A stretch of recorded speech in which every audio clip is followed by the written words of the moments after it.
We have a special uh, guest, Sensei Armando Martinez from Okinawan Goju Karate Do International. We're going to be talking about the art and science of the martial arts and its impact on combat sports, entertainment. I'm really going to enjoy this podcast. It's very different from the other podcasts. And right with us is going to be Sensei Armando Martinez. Sensei Martinez, respect and honor. How are you, sir? How are you, sir? Excellent. Good. It is a Good, privilege good. and honor to have you on the podcast. Well, happy and honored to be here, sir. I've been looking forward to doing this because everybody knows that 305 Fights is a combat league. We have MMA, grappling, jiu-jitsu, kickboxing. But this podcast is going to be dedicated to the art and science of the martial arts, the contribution of the martial arts to all the arenas of martial arts, like combat sports, movies, and whatnot. Before we begin, I want to say what the purpose of the series is. The purpose of this series is to provide a platform for communication, information, and applied research of the art and science called martial arts. The purpose is to have a depth understanding for depth practice. All constructive input is welcome with an objective goal. The goal is no arguments, no right or wrong. It's to reach a higher level of understanding for a higher level of practice. So I'm going to be inviting everybody down on our YouTube page to comment, ask questions, want to have a dialogue and a platform to provide to discuss the ocean of martial arts. Triple Fights uses a platform for combat sports and entertainment. We're combining now the art and science of the martial arts to provide that platform. So thank you very much for being part of this platform, Sensei Martinez. If you would give a little bit bio about yourself. Well, not much to say. I started karate or Goju in 1973 here locally in Miami with a gentleman by the name of Sensei Ruen Fon. At that time, he was involved with Sensei Gosei Yamaguchi of Goju Kai out of San Francisco, California. So I had the privilege to train with him and to learn my first steps of karate for the first 10 years of my training. Afterwards, Sensei closed the dojo after 10 years, and so I was kind of forced to open my own dojo. And in 1983, and about almost a couple of years after I opened the dojo, I met this gentleman by the name of Sensei Teruo Chinen of Okinawan Goju Ryu Karate, and I continued to train with him and be his student until his death in 2015. So That's how practically many it. years, how many years have you been practicing martial arts, karate do? Since 1973, so that makes it about, 47, 48 years? Awesome. And how long have you been teaching out of those years? Uh, I remember even as a green belt, he would let us conduct part of the class or teach some of the beginners. So I'd say probably since about 1974, 75. Excellent. And this is why I'm so privileged to have you. You're also a psychologist for the Dade County school system. Yes, sir, I am. So you're very educated in the Western schools and in the Oriental schools of martial arts. And not a lot of people get the opportunity to talk with people with so many years of experience. It's funny because nowadays you hear some of the young combat sports fighters. They talk about, oh, this person is the greatest of all times. It's a legend. And he's been doing martial arts for 10 years. So thank you so much for your knowledge. And a lot of people don't know, but in the UFC, for example, Chuck Liddell, Bas Rutten, Joyce St. Pierre, Lyoto Machida, Stephen Thompson, Robert Whitaker, they all been champions and they all been what I call martial artists and karatekas. You also have your website is Goki Humble, right? Okinawan Goju Karate Do International, correct? Right. I must mention also that I also had the privilege and honor to study judo and become great in that art as well. And I trained with a gentleman who also passed away recently. His name was Sensei Heriberto Garcia, one of the judo pioneers of Cuban judo and judo in this area, North America, Central and South America as well. Yes, excellent. That's why I'm so happy to have you. And we're going to have uh, senior practitioners. I know that you don't like the word master. I don't like the word master No, either. and you know, today is my 63rd birthday. Oh, So happy birthday. the word senior today doesn't mean much to me. Yeah, yeah. Well, in Chinese martial arts, you would be considered a Lao Shi. Lao Okay. Shi would be grandfather teacher because you are recently a grandfather. Yes, I am. Yes, I am. Soon to be a second time grandfather. Also, for those people that don't know, of course, my name is Elio Tarago. I am the founder of Natural Motion Systems, which is a Chinese martial arts based system, and the producer of 305 Fights, which promotes a platform for South Florida for combat sports of MMA, Jiu Jitsu, and whatnot. Let's start, first of all, let's define what we're talking about so everybody can get on the same page. I will tell you my definition and then you give me your corrections. I consider martial arts an art and a science, and it has philosophy, health, combat, sports, and entertainment. Of course, the philosophy is the cultivation of virtues and merits. The health is, of course, wellness and fitness. The combat is self defense and defend yourself and others. And we know the sport because sport is very popular now, as in the UFC, kickboxing, Muay Thai, judo, and entertainment, the movies and whatnot. I believe for me that all of those fall into the umbrella of the art and science of martial arts. How about you, Sensei? I agree with you 100%. I mean, martial arts, and people come to martial arts for different reasons. And I think your definition of a martial artist uh, kind of encompasses all the reasons that people come into the martial arts. Some people come for fitness and conditioning. Some people come for stress relief, some psychological issues such as stress relief, and so on. Other people come for the spiritual side or the philosophical side of the martial arts, and some people come just for the self-defense reasons. But ultimately, I think that they're all very valid and reasons, but they all, like you said before, they all lead to the same destination, or hope to lead to the same destination, which is self actualization and self knowledge and so on. Right? Correct. What I wanted to bring up as a topic is that it's a complete system. I was hearing, I believe, was one of the coaches of Mike Tyson. I don't know if it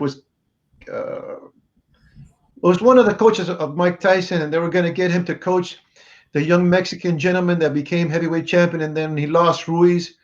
And he said before he coached him, he wanted to talk to him because what he wanted to talk to him was, first of all, about weight loss, his health, because he was more interested in him learning something that was going to help him in his life, that was going to help him be a good father, a good grandfather in his businesses after boxing, first and foremost.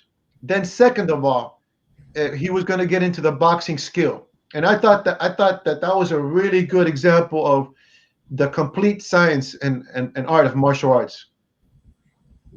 The Japanese a term that they use, right? And we've discussed it before, Budo. And I remember years ago reading an article in an interview by Sensei Fumio Demura, and when they asked him, "What is it that you do? Karate, judo, kobudo?" And he says, "We do Budo." And they said, "Well, what is the definition of Budo?" And Budo is the making of the perfect person. So it encompasses some of those things. I mean, the idea of caring for the individual as a whole and not just one particular area, such as just self defense or fighting or sports or philosophy, you know, just building a complete holistic individual that will benefit society. Correct. Now, Wish. I also define martial arts systems. Now, that's we're talking about the martial arts, the art and science of the martial arts. Now, martial arts systems for me are designated by geographic location and family lineage. So, for example, a gentleman in China called Yang Luchan, learned Tai Chi Chuan, and his style was called Yang style because that's his family name, and he's from a certain area of China. Sure. And so, What do you think about that topic? Well, I think you know some schools have lineage, such as the school that I belong to, that I train, which is the school of Miyagi Choyu Sensei, Okinawan Go Juryu, the school of judo of Sensei Jigoro Kano, of course, as well. But at the end of the day, I like the concept of a family name.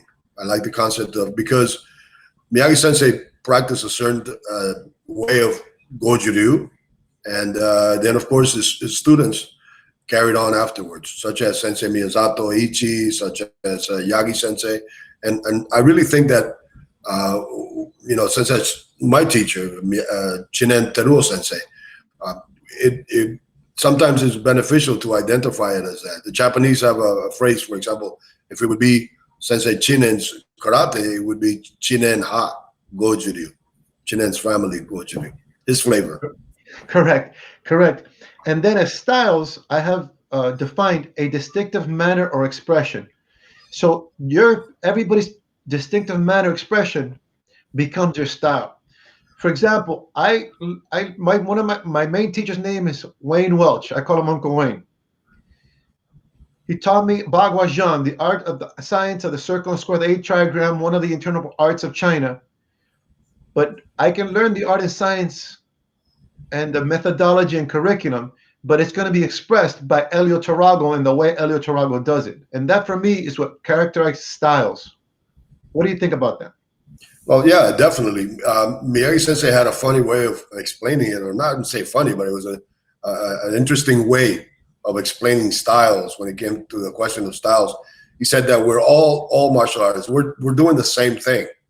We're all doing the same thing. You know, a punch is a punch, a front kick is a front kick, a roundhouse kick is a roundhouse kick. It's just that what changes is the teaching methodology, what we prefer to teach or how we teach it. But he described styles mostly like that. He thought that all styles were interrelated or we're all one style, basically. Correct. It's just the way we teach it. So you, Sensei Tarago, teach your style according to what you see beneficial for you or for your students. And so do I, and so was the. So I think Miyagi Sensei's definition was very interesting, something to look at. You know, we're all the same, except what changes is the teaching methodology, how we approach it. Correct, correct. That's why I wanted to provide a platform for people come in and get together and communicate that the martial arts really is one big complete, like I said, art and science, and has many different little parts, many brothers and sisters. Sure. And now to get to the Let me interrupt you for a second. I sure, think that we should focus on the things that bring us together, that makes us similar and family-like and relatives alike, but not so much the differences. More correct, about the what brings us all together. I correct. have many friends of different styles of karate and martial arts, and my God, I learned so much from them. You know, so I always to keep an open mind about these things. You know. Correct. I like what you said about method and methodology. The my teachers, the Chinese masters, they say that's the real secret. The methodology is the secret because that's what's going to get the results. And there's so many rich treasures of methods of training, and we're going to get later on to that, that you can use. Like you said, you can use it for health, for self-defense, for combat sport, for for anything you need in your life. For combat, I define combat as a self-defense to use justifiable and reasonable force to defend yourself and others. How's that? What do you think about that definition? Yeah, I agree with you. And in addition, of course, in that process, you're going to get to know yourself very well. You're going to get to Yeah, know your strengths and your weaknesses as well. And hopefully, you'll work a lot on your weaknesses, so that then you can use your martial arts skills to defend other people as well. correct. Because there is the psychological part of combat and of self-defense and martial arts. The reason I wanted to define it like that is because you might use the same concepts, principles, and elements in combat sports, but in self-defense, for me, what will change is the tactics. You have tactical considerations, and that's important to understand Um, Sometimes, like when I'm teaching, let's say an MMA class, I'll get the question, well, is that legal? Now, it could be illegal in MMA or combat sports, but it could be legal in the streets as a justifiable, reasonable way to defend myself. So Hmm. it's I make it so you can differentiate the tactical considerations in the martial arts. Okay. Now, and we had talked about this before, and it's that well, now we get to the part of the martial arts and the combat. Uh, Basically, I was told that you're always practicing principles, concepts, and elements. Uh, Now, part of those concepts or elements, for example, the physical part, the fitness, the health, I break that down into three parts: physical capacity, physical ability, and psychology. So when you're training physically, physical capacity, I call it like strength, conditioning, etc. Physical ability is coordination, balance, and of course, psychology is the mindset involved in the physical aspect of combat and self-defense. What do you feel? What's your feeling on that? No, I agree. I agree 100% with you. Your definition is very precise and clear to the point. You definitely have to have physical conditioning in order to in order to defend yourself and others, right?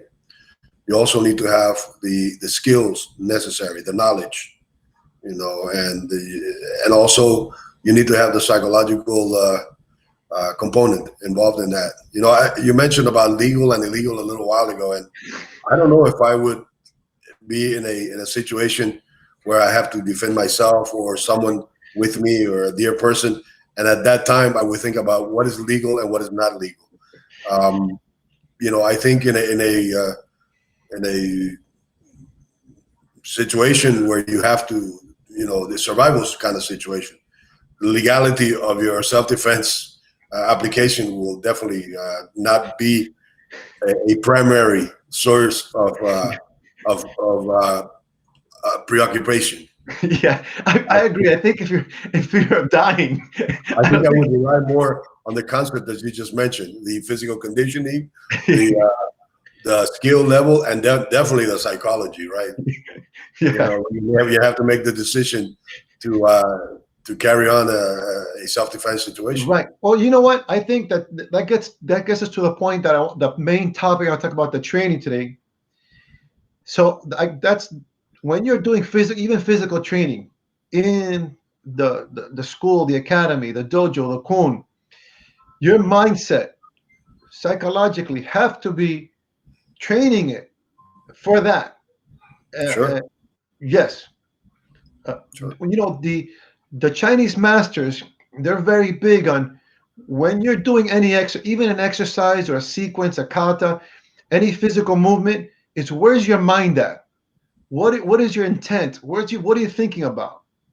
Interesting that you say that because um, in the karate system or style that I've always practiced or learned, Okinawan Goju-Ryu, Miyagi Chojun Sensei developed a group of conditioning exercises. They're not calisthenics; they're actually conditioning exercises for the practice of martial arts, particularly, and he called it Junbi And then that physical conditioning that involved no supplemental training equipment then leads off to the Kigu Undo or the Hojo Undo, which is the one using supplemental equipment, just as the Chishi or the Ishisashi, Kongo Ken, all kinds of, uh, we can call them traditional training equipment. But definitely, it's not, I agree 100% with what you're saying, is that the conditioning has to involve the psychological component, which should lead you to everything that you do for conditioning has to be for you to perform better uh, the self-defense applications. There has to be a purpose. It's not just going to the dojo and doing jumping jacks and so on. There has to be a purpose of it. That's why there's no particular way of conditioning. I think that you have to also think, well, how is this applicable to my martial arts development? Correct. There's a Chinese internalized system that I practice called Xing Yi Chuan, intention form boxing, or your martial arts takes the shape of your intention. And the big thing about them is that when you're training, let's say shadow practice, that let's say you're doing physical training without apparatus, without equipment, it's very important. See, this is what the topics I want to get to, because I think that these topics could help anybody and everybody develop themselves in combat sports and health and self-defense. When you're training without apparatus and you're doing motion, certain training, you have to train your intention.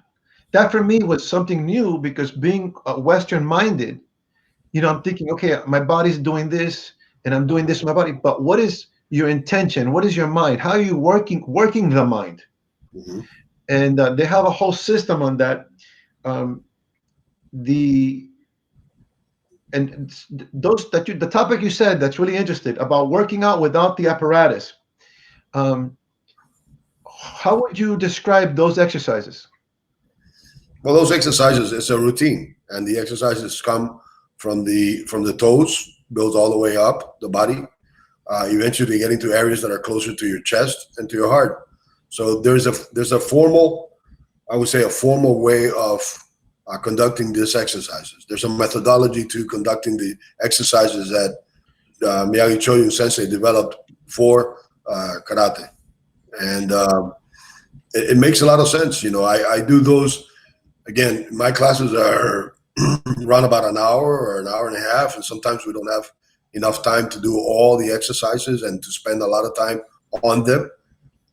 But as I'm doing them, sometimes I explain the martial application or the martial process, the martial application of some of the conditioning exercises. You can condition your fingers a certain way, but again, your mindset should be on your self-defense skills, on developing that. Correct. Talking about, and we're on the topic of training. Okay, training physical capacity, which means, let's say, strength, endurance. Now, there's what I call general capacity and specific capacity. General capacity is I could sit and do bench press and do, certain type of weight lifting and whatnot. Then specific would be strengthening those muscles, but specific to the action I'm going to do, which is martial arts, combat, self-defense. One of the ones that I found very interesting, because they have it also in Chinese martial arts, and it's an apparatus of old times that I think could be brought to new times to help. The apparatus is called Ishi Sashi. Right. Well, they have them now, which is like they're very similar to dumb barbells, no? The Those have kettlebell. the handle and the weight on the bottom. Yeah, the kettlebells. The kettlebell, yeah, the kettlebells, yeah. Yeah. We have Ishisachi are is to make them out of rock, or because they were the stones that were used to lock the entrances to houses or castles back then. So they use that to conditioning. I mean, anything can be used to conditioning. Pick up a rock. Yeah. Big. Thank you so much. I'm putting up some pictures, and I knew about this. I knew this is from a There you Chinese. go. That's from a Ishisachi. Chinese. That's a Chinese old painting. Now I'm going to go to an Okinawan one, and you know what? I didn't know that. I just learned something else again from you. That they were made out of stone, and because they used to lock the doors or the gates of, you would say, the castle. Castles or doors. They were actually door locks. In fact, I was in Okinawa in November 2018, and we went to the Shuri Castle, and we were able to see them being used as door locks. Wow. I'm looking at the picture where you have the Chinese conditioning, and yeah, they do the isisachis right there, right? And then the one you showed from the Okinawan Goju or Yeah. Okinawan Karate, you have the Nikirigame, the jars. Yes. I also, in Chinese martial arts, there is those stone locks are practiced mainly a lot by a Shui Jiao. Shui Jiao is one of the oldest Chinese martial arts. Is documented 5,000 years old, and that's one of the apparatus. And I think those apparatus are for specificity training. They specifically train the strength and conditioning needed for combat, self-defense, and martial arts. We're going to be providing some links below, some clips. Maybe you send me a couple of little small clips of exercises to do, and I'll put a little bit to provide people an idea of the vast, rich treasures that the art and science of the martial arts can provide to train the body for health, but specifically for health for martial arts. Now, let me ask you a question. What parts of the body, because when I say specific, there's not just strengthening and conditioning, but for example, in the way we train them, they're also training the connective tissue. Because Sure, in our movement, we want to be connected in our movement. definitely. The conditioning should involve not only the muscle development. I mean, but it should also involve, and which is very important, like you said, the connective issues, the tendons, the ligaments, the joints, as well as the bones. So we stress to do that. I think that the exercises that most of us practice definitely involve those developing and conditioning those areas. Let me ask you something, since I have you. I've had 2 hip replacements recently. You know that, right? I just had a hip replacement on one of my legs. And I was telling you the story the other day. I was in the hospital at 8 in the morning, had surgery at 10:30. At 1:30, I was walking the hospital. At 8 o'clock, I was home having dinner. And the next day, I was in the dojo for about 3 hours. And I attribute that definitely to God first. I had a great physician. But I think it also had to do with the lifestyle that I've done for almost 50 years, where I've left a pretty clean lifestyle of not, using the cigarettes or no smoking, no heavy drinking or drinking. But most important is the conditioning and the exercises that I've done continuously for a long, long amount of time, and hope to continue to do it until I croak. Yes, you said that about your lifestyle. When people ask me what is my style, I say NMS is not a style; it's a lifestyle. Yeah. And now let me ask a question, since I have you here, and throughout the years, really, honestly, the reason I have you on the podcast is because I consider you to be a very knowledgeable person in the art and science of the martial arts. I've been to your school. I've taken our students. I've met your teacher. I was at a seminar or a gathering with your teacher that you had and did the training. How do you think, how do you work the ligaments and tendons, especially the tendons?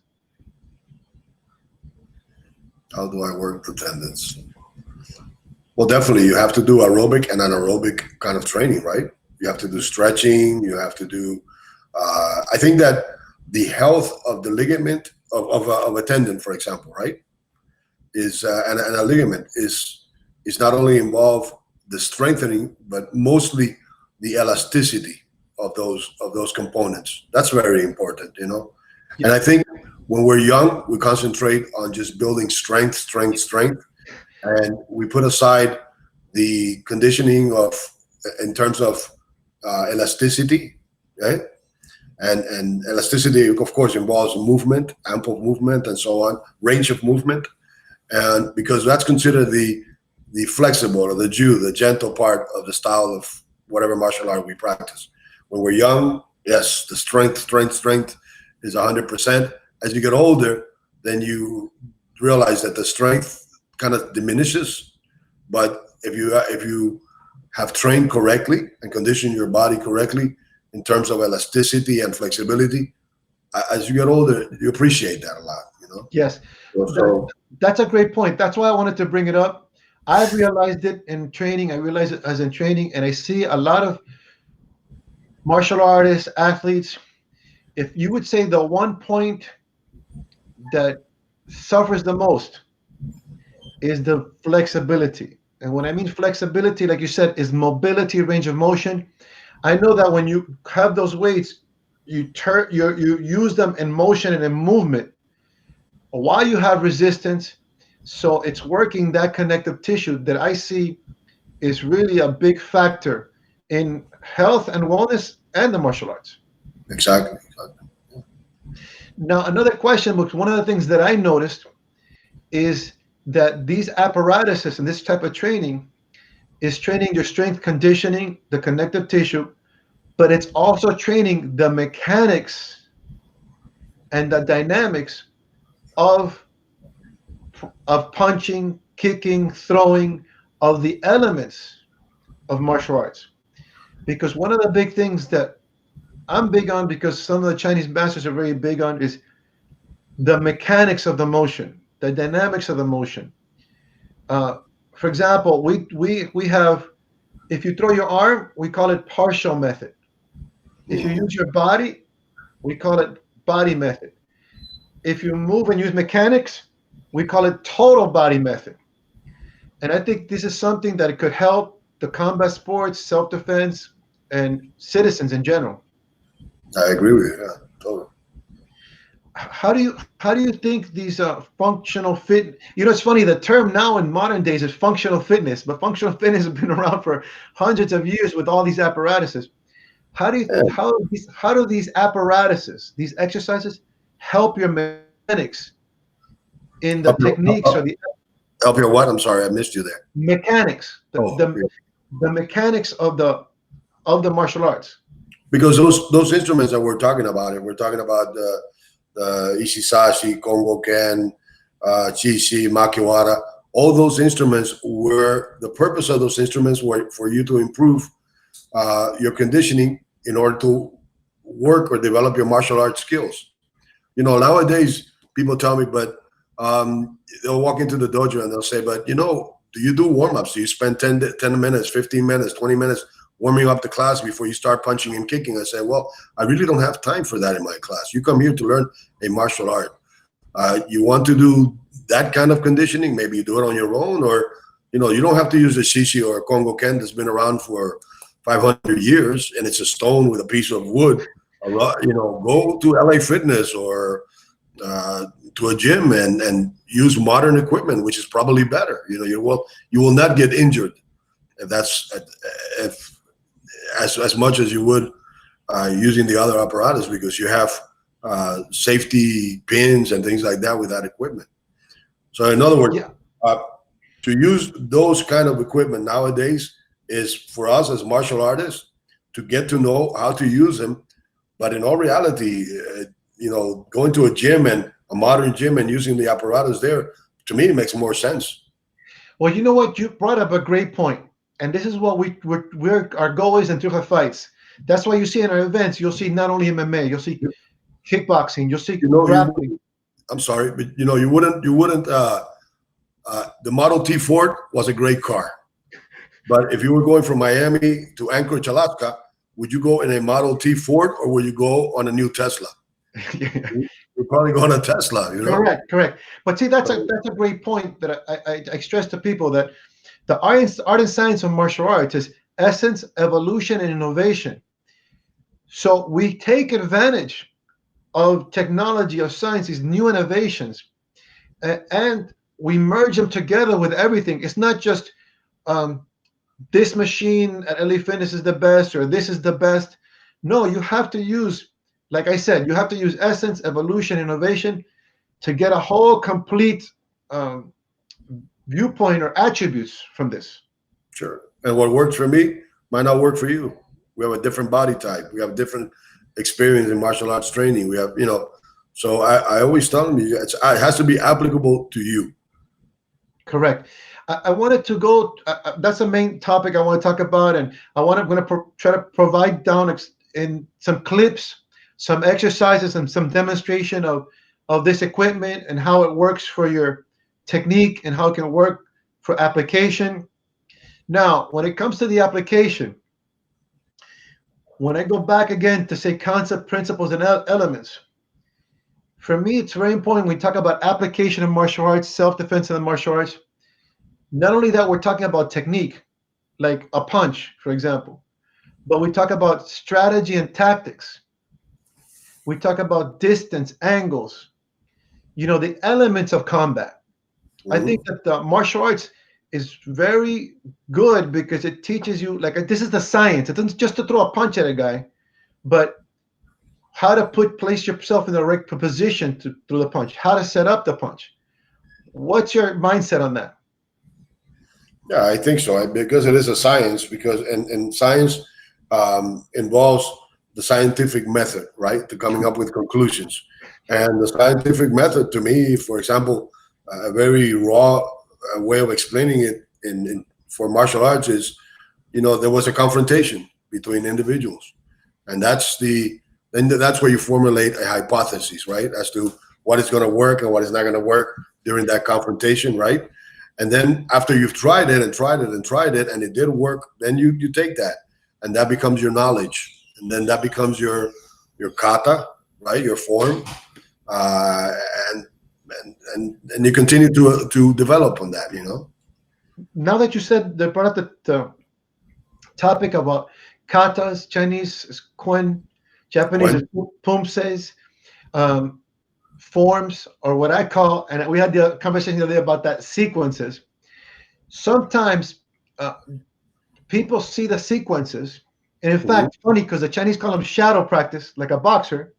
I just remember what I told you the other day, that I don't call them sequence, because that to me gives me a particular order of events, Right. and self defense is no order. Yeah. It's a mess.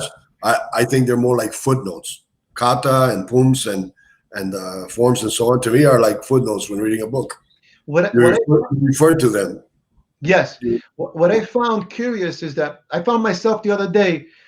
One of our team members that he has a background in he's a young man, a background in modern martial arts, combat sports because he's young. And I was doing one of those blueprints, one of those sequences, and I said, "Do you think I can fight with this?" And I was doing it as an experiment, it was research and development on my part in the middle of the class. And he says, "No." And I said, "Okay, why?" He says, "Oh, because that's like a choreography and combat is more like this and that." I said, "Okay, watch." And I demonstrated the choreography. Then I demonstrated on a person. Then I said, "Okay, come at me." And I did it on him. And he said, "Whoa." And I said, "What changed?" He goes, "No, that," he said, "that definitely will work." I go, "Yeah." I said, "I know, because your understanding is that it's only a choreography for performance. And that's the But what is it? entertainment." What is the choreography? It's a sequence of movements, right? Exactly, exactly. That's why I don't refer to it as a sequence. That's why I think it's more of a footnote. What you did is you brought out the footnote. You performed Correct. the whole sequence or the whole choreography, but then you took bits and pieces over there and says, "Well, attack me," and you applied a certain part of the kata or the form, and that was a footnote. So it changed his frame of mind. It was like, Correct. whoa, wait a minute. It doesn't work if I think of it as a sequence or a choreography, but it does work because these are applicable, um, proven methods of defending against certain aggravations, certain attacks. Correct. And next time that I have you on, I want to get in depth to that because I think there's a rich knowledge for myself and for people to extrapolate from in their technology of combat. For example, the Chinese say every part of the body is a weapon and every part of your body is a target. So I cannot just don't have to just hit with my fist. I can hit with my forearm, my palm, any part of my body becomes. And so there's a rich fountain of knowledge there. Definitely. Before we end, I wanted to talk about the combat sports. Like I told you, I mentioned before, Lyoto Machida, George St. Pierre. These are guys that, like George St. Pierre, for example, he's a legend, very respected UFC fighter, and he's a traditional or classical or the art and science of martial arts. Um, and I think he's gotten so good because since he's approached it like an art and science, he trains it very well, and since he learned the virtues and merits and the philosophy, he's a successful businessman. He was a successful career. He can retire or come back. In other words, it's made him a life champion as as well as a sports champion. Now that you mentioned that, comes to mind Yamashita. Yamashita was a Japan champion and international judo champion for many years. I think he's now ahead of the International Judo Federation in Japan. Um, they asked him in an interview, what was your frame of mind when you were going to these contests, these matches? How did you train yourself to win? You know, and people were expecting, I guess, some physical explanation, or, well, I trained with weights, or I did this, or I did that. And his answer was, it says, very simple: I trained for death. Yeah. He said, you know, he said that they left it at that. He says, I trained for death. I actually trained thinking that I was going to die. Yeah. So, I mean, Yeah. that encompassed, I guess, the physical part, the psychological part, spiritual part, and he was just, when he walked in there, he was a beast. He was Yes. Yes. Yes. more You than know, more than a decade. that's a great story because I'm still a young.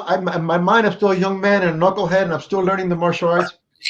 And I remember when I would see the pictures of these old Chinese masters. There's an old master called Ma Gui. He was a first generation of the founder of Baguazhang Deng Haichuan. And when he would go into these fights, these fights that they would have, he would wear a piece with a string, a piece of cardboard, and written in charcoal because he would sell charcoal. My name, Ma Gui. My style, I hit you, you die. And so, so I realized that these old guys that you see these pictures or whatever, these guys were warriors of in all aspect in the whole complete realm. And there's so much knowledge and information to learn from them. And hopefully we can be the evolution and the innovation of this. I hope so. Yeah. So, Sensei Armando Martinez, I want to thank you so much. I've been wanting to do this series. I'm glad you're the first one. I wish to bring you back. Wish to bring you back and maybe provide some little material for some people and open this dialogue. I wish you health and wellness. You too, sir. Thank you, my friend. Thank you, sir. Okay, this is 305 Fights where the champions rise. 305, donde suben los campeones. We just had our series of our podcast and fight with the art and science of the martial arts, how it's going to help and benefit and encompass combat, entertainment. If you have any questions, go to our YouTube page, check out our website, 305fights.tv for all the information. I wish everybody life, health, success.